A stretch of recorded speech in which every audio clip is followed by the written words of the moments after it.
Commodore Bangalore, consultant Maharashtra Maritime Board, Government of Maharashtra. The first question I would like to ask Mr. Shinghal is, what is the accuracy of your forecast of traffic projection? What percentage? That's the first question.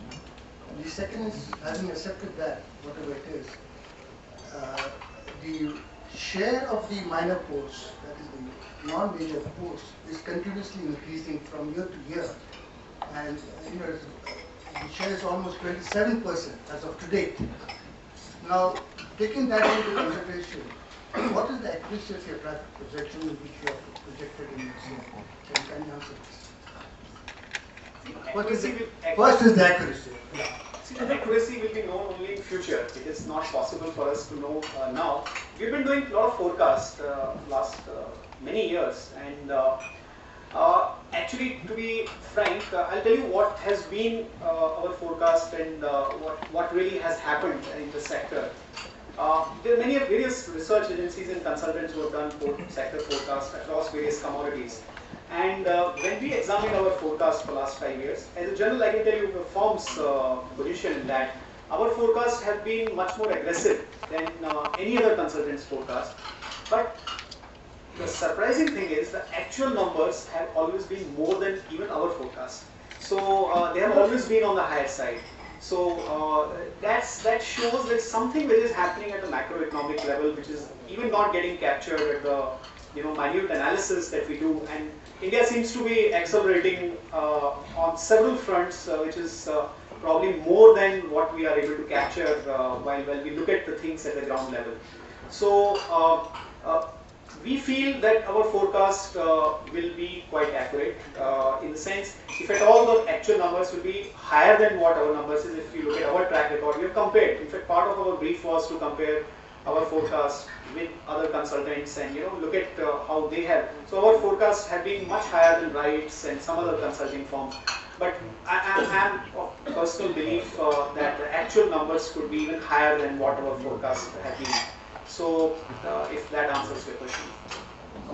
It doesn't answer fully. I'm talking in terms of percentage. Is it 5%, 10%, 15%, 20%, like a satellite mapping? You know what is it? See, you can say we have been, in fact, Mr. Kulkarni also done some JNPT. You can say we are within the band of around 10%, maybe on the lower side than the actual numbers. Yes, thank you. I said that. Yeah.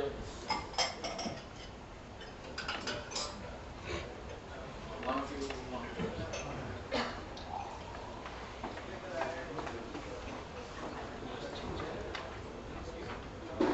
I'm Nisan Kulkarni from NMSZ.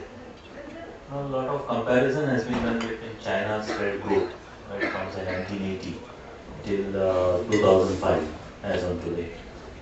Have you looked into what are the factors which allowed this growth in China?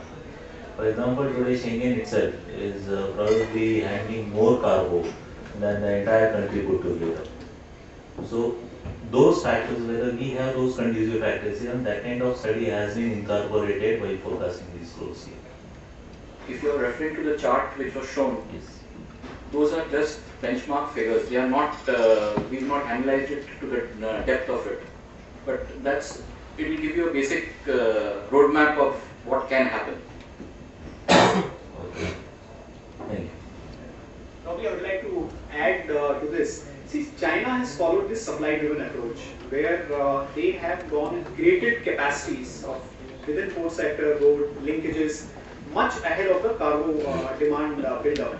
And what has happened, which is in favor of them, is the cargo has happened. So, they've been proved right.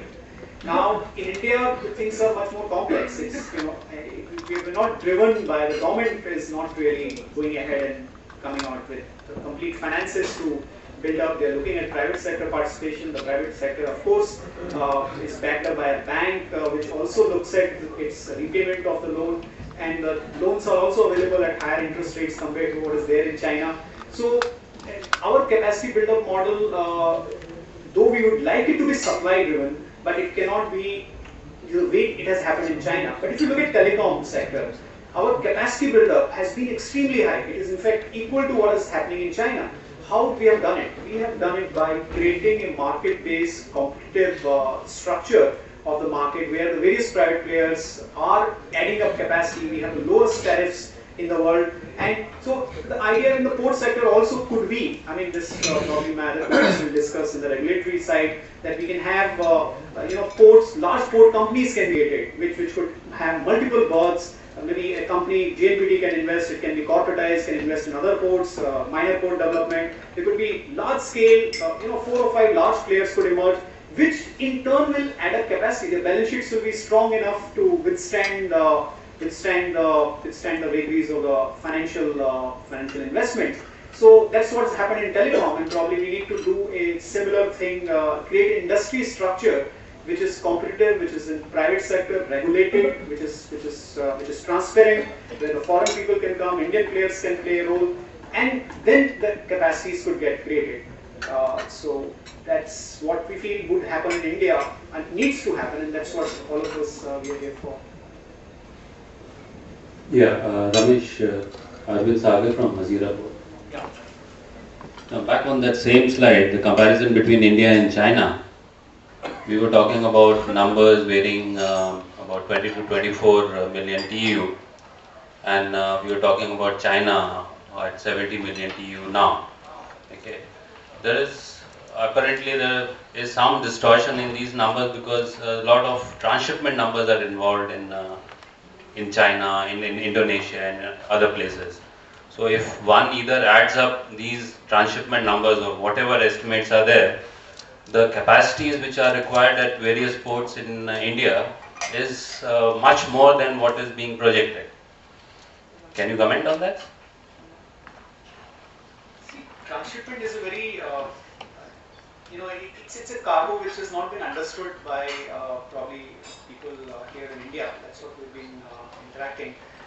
See, there is a thought which says that India will never be having a large transshipment traffic because most of the traffic will be governed by the domestic demand and domestic requirements. There is another school of thought which actually we are sort of part of that school of thought. We feel there is a possibility, especially in the southern sector, there is a large scale transshipment traffic could happen where if the port capacities come and we set up additional capacity, the marginal cost of capital capacity setting up will not be high. And where it is possible, looking at Vallarpadam, Vizhinjam, as well as Tuticorin and Colombo. See, when you have 3 or 4 ports handling transshipment, probably you can create a market for transshipment. We are saying the next 10 years there will be another 60 million TEUs of transshipment market which is going to develop. Look at Singapore, Malaysia. Malaysia has 3 or 4 ports, Singapore is 1. Together, all these 4 ports handle 30 million TEUs of transshipment, of which the domestic cargo is close to 7-8 million TEUs. So it's possible to build up that kind of market out here also. But how that will take place, whether it will add to 24 plus 10, will it be 24 plus 5, 24 plus 2, is a thing that many of the strategists and the port planners need to really take a view. We personally feel there is a possibility of developing transshipment traffic from Indian subcontinent because it's possible. But we have not taken the transshipment traffic for our calculation. So most of the forecast is the domestic forecast. Yes, some of these numbers will be moderated if we remove the transshipment out of those numbers. China, again, there's a lot of traffic which is domestic traffic. Even if we take half of that or 60% of that, it's still a sizable cargo that they're handling.